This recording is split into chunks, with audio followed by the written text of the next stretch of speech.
a pretty. You're going to have to speak louder. We're lucky we have a pretty well-established policy, and we actually haven't had a lot of trouble. I've watched it kind of go around. I know Klein III had some trouble, but there's a lot of flexibility for parents to make choices without us changing books for the whole. There's ways that parents can make it so that if they don't want access to certain things in the library, they can have that just for their kid without removing it from the whole. And we also have a team that meets with people that have trouble. So I'm very thankful that we've been able to, avoid like the bans, but also give parents choice. Thank you. And you haven't thought about using some of those parents to prop up the boiler underneath? I'm sorry, I went to Capitol, I know. Yeah. It's like, what are we doing to replace Helena High? Ditch. All right, again. All right, well, thank you so much to all of you for being here. You are all more than welcome to hang out with us for the rest of our meeting. Our meetings are open to the public, but if you do need to leave or you want to run off, by all means you can. I think we can maybe take 1 or 2 minutes for questions. So Monica, go ahead. I was going to ask you, how does everyone that's running feel about books in libraries and these pushes to ban books? Because I know it's happening in this district just like everywhere else. We're lucky that we have a pretty. You're going to have to speak louder. We're lucky that we have a pretty well-established policy, and we actually haven't had a lot of trouble. I've watched it kind of go around. I know Klein III had some trouble, but there's a lot of flexibility for parents to make choices without us changing books for the whole. There's ways that parents can make it so that if they don't want access to certain things in the library, they can have that just for their kid without removing it from the whole. And we also have a team that meets with people that have trouble. So I'm very thankful that we've been able to, avoid like the bans, but also give parents choice. Thank you. And you haven't thought about using some of those parents to prop up the boiler underneath? I'm sorry, I went to Capitol, I know. Yeah. It's like, what are we doing to replace Helena High? Ditch. All right, again, thank you all so much for joining us. I know it was kind of short notice. You had like 4 days or something like that, but you also only get like 4 weeks to run. So we wanted to make sure that you had the opportunity to come and speak with us before the elections. For anyone in the room who isn't aware, the school board elections will be May 6th, which is, I don't know, like 3 weeks away. So it's all mail-in. Yep, it's all mail ballots. The ballots are supposed to be mailed out this week, I believe. No, so you may. I am stuffing envelopes out. Great. Well, then I'll shut up and you tell us what we're doing. No, they will be mailed out by next Monday. Which is the 21st. The 21st, yeah. Okay. And then it's all mail-in, but you can drop them off at the court or at the city county building. Is it city county or can you drop off at the school district office? That I cannot answer that. It has to be city county because of the secrecy part of it all, and they usually have a drop thing over this calendar. The only elections I've missed have been school board elections where they're like, oh, you have to bring it to the school district. I'm like, where? No, city county. Whatever. We did have one question in the chat. Thank you, Mark, for catching me on that.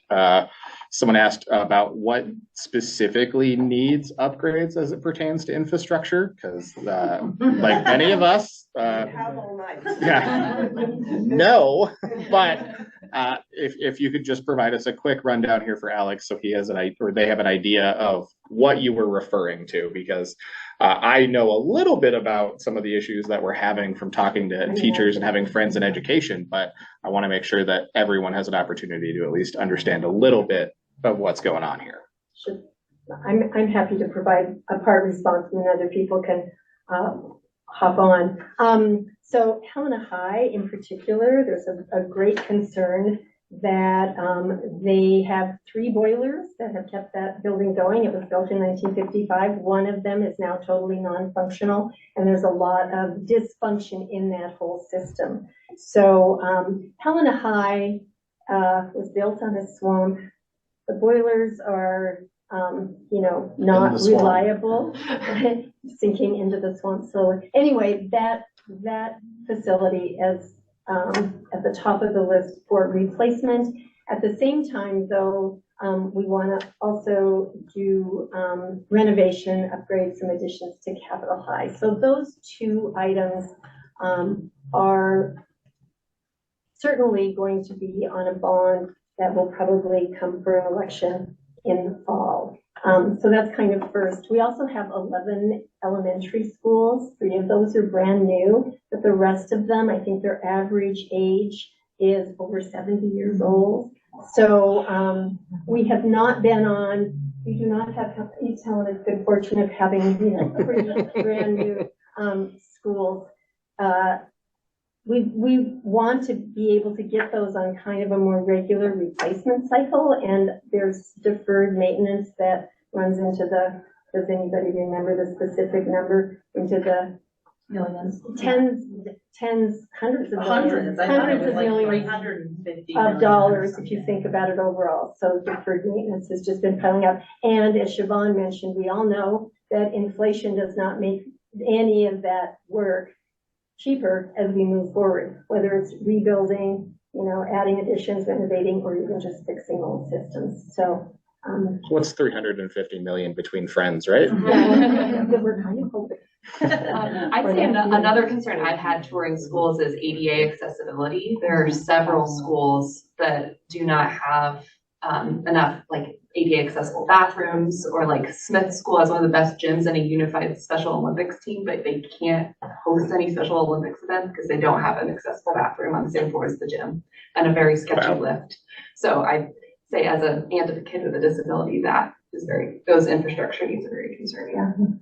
Well, we didn't, let's see, Fort Georgians was the newest school until the 3 of those, and it opened when I started kindergarten, and that was last century. Okay, last century wasn't that long ago. It was a quarter century ago. And I started well before that. But do you, as school board members currently and as prospective school board members, do you have an idea? Does the board have their plans laid out? Is it, you know, replace Helena High with, you know, a ditch? And then are there specific things that need to be in place in those schools that are prioritized, or? Oh, You can absolutely. speak to that, yeah. There's been a lot of work. The facilities master plan that's been referenced has been in the works to give us a guide. And I don't want to place any blame on previous administrators or trustees. You know, it's always more complicated to get things done politically, but for whatever reason, we as a community at large haven't kept up. For the first time, as I think Kay alluded to, we're laying out a plan. So, you know, we'll do this one and then hopefully roll into another one. And the goal is that you don't have these spikes and valleys, you know, to your taxpayers. So one kind of sunsets and another one comes in. And we're one of the few AA's that isn't running debt on our facilities, which is very unusual and also not necessarily a smart financial plan. So just getting back on track, and that's something that's being addressed right now. And Alex had another question. Is that $350 million number, like that's what it would take to fix everything we have currently? That was kind of spitball. I think, right? That's the estimate at least?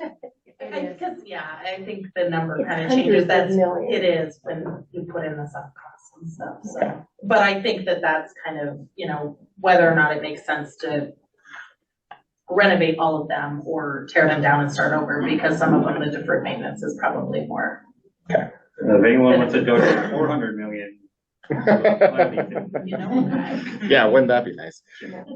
Awesome. Well, thank you all again so much. We do really appreciate you coming and talking to us, letting us hear from you. So we